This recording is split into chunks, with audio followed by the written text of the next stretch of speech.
This is a variation on the story called Alice in Wonderland. So you know the story, how it begins. Alice is reading a book under a tree in a field, and she's feeling very, very sleepy, and her eyes are starting to close. When suddenly she wakes up because she sees a white rabbit. Well, there's nothing particularly special about white rabbits in a field in the countryside, except this was a little bit special because this particular white rabbit was wearing a waistcoat and looking at a watch.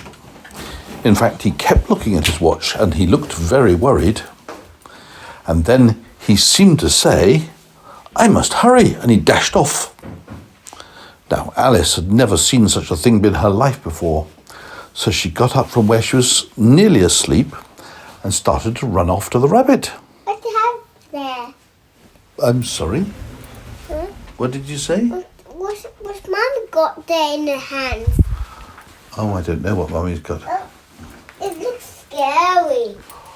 Oh. Is it a monster? It got some sharp teeth. I didn't actually see what it was, so it might have been a monster. Is it a zombie? Might have been. Let me have a close look. No, you stay in bed now, please. Oh, it looks like a zombie. Lie down. But that it looks like a zombie. Mummy hasn't brought you a zombie. She's probably just brought a bit of clothing. But that's. It's just a pair of jeans, that's all. What's that? Okay, do you want the rest of the story? It looks like a zombie. Do you want the rest of the story? Yes, please. So Alice was chasing the white rabbit when suddenly the rabbit pops down a burrow. Oh. A rabbit hole, a burrow. A burrow. Yes. Oh. So Alice goes to look down the burrow and she puts her head into the burrow entrance and peers down to see whether she can see the rabbit. But as she's looking down the hole, the earth gives way and she tumbles into the hole and down, down, down, down she goes, right down to the bottom. When she gets to the bottom, she's in a big room. And there's doors of varying sizes. On the table lies a key, because all the doors are locked. But the key does not fit the big doors, and it doesn't fit the middle-sized doors, but it does fit the very small door. She opens it and looks through. She can see the white rabbit running around on the other side, but poor Alice, the door is so small she can't even get her head through it. Just then, she sees a bottle on the table with a label saying, "Drink me." So she goes over to the table, puts the key down on the table and picks up the bottle. "Oh, well," she said, "this is just a dream, so here goes." And she takes a swig of the bottle marked "Drink me."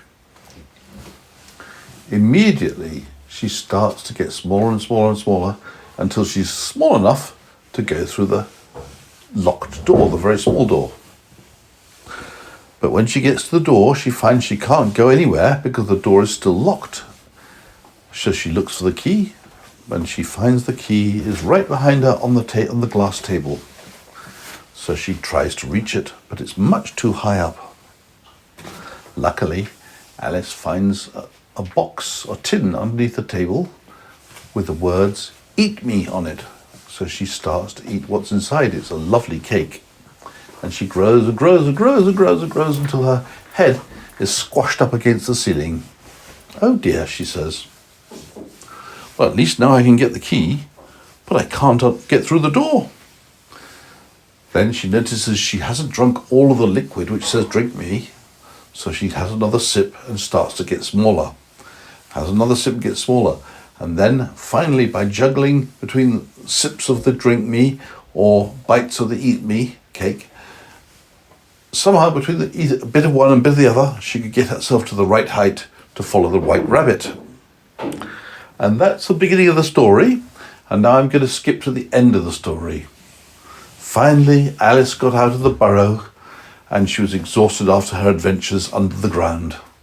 So she lay down to sleep under a tree until she heard her sister calling. And she told her sister about the story, but realistically speaking, she just dreamed it. And that's the end of the story. I'm looking for the whole story. It's a whole story. Well, I'm a little bit too tired to tell you everything which happened because it'll take forever. But sorry, it's the whole story.